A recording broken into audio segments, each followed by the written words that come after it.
Sikhism is a monotheistic religion that originated in the Punjab region of the Indian subcontinent in the late 15th century.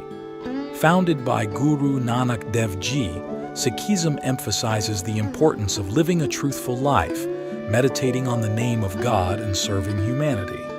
The Sikh community is known for its distinctive appearance, including the uncut hair covered by a turban, symbolizing spirituality, honor and dedication.